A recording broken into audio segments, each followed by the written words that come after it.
Տղեկ դու գոնե գիրք բացել եք, թե այս անգամ են եք լիքվիդ մնալու։ Իբր դու տենց մեր մեջի Մովսես Խորենացին ես, հայոց պատմությունն էլ անգիր գիտես, հա։ Չէ, ես Մովսես Խորենացուն չգիտեմ, բայց ես հաստատ գիտեմ, որ այս ամեն ինչից լիքվիդի հոտ է գալիս։ Ու եթե մենք այս անգամ էլ լիքվիդ մնացինք, մենք հաստատ ապագայում սոված ենք մնալու։ Ոչինչ ախպերես, ընկերովի լիքվիդը կարմիր դիպլոմա։ Դու ինչ կասես, Ռոբ։ Դե ինչ ասեմ տղեկ։ Թող երջանիկ ու բախտավոր լինեն, մի բարձի ծերանան,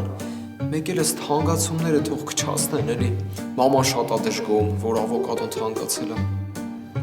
Ռոբ, իսկ քննության վերաբերյալ ինչ կասես, պատրաստվել ես։ Հա, պատրաստվել եմ։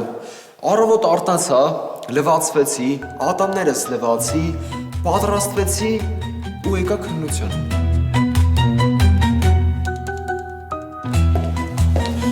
Ողջույն սիրելի ուսանողներ։ Չեք պատկերացնի ինչ հրաշալի տրամադրություն ունեմ ես, հուսով եմ դուք այն չեք փչացնի։ Իհարկե ոչ ընկեր Մամիկոնյան։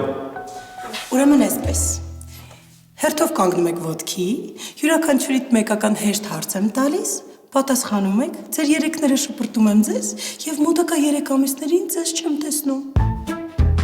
Գևորգ ոտքի։ Կարող ես ինձ ասել ով է եղել Երվանդ չորրորդի հայրը։ Երվանդ երորդը։ Շատ ապրես։ Բեր գրքույկդ։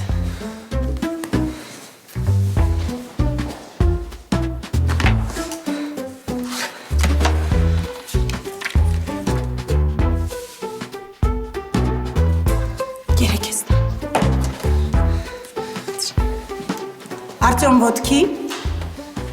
պատասխանիր խնդրում եմ հետևյալ հարցիս,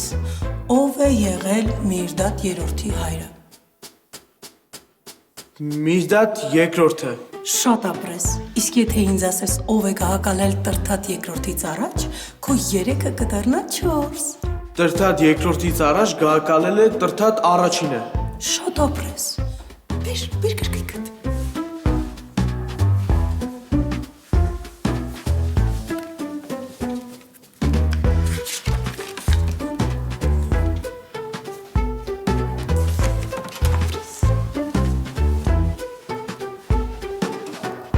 Ռոբերտ ոտքի։ Պատրաստ եմ։ Դե ասա ինձ խնդրեմ, ով է գահակալել Արտավազդ առաջինից առաջ։ Արտավազդ առաջինից առաջ։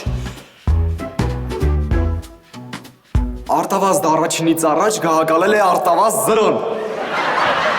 Ամոթ քեզ։ Դե եթե Զրոն է գահակալել, ուրեմն Զրոն կստանաս։ Բեր գրքույկդ։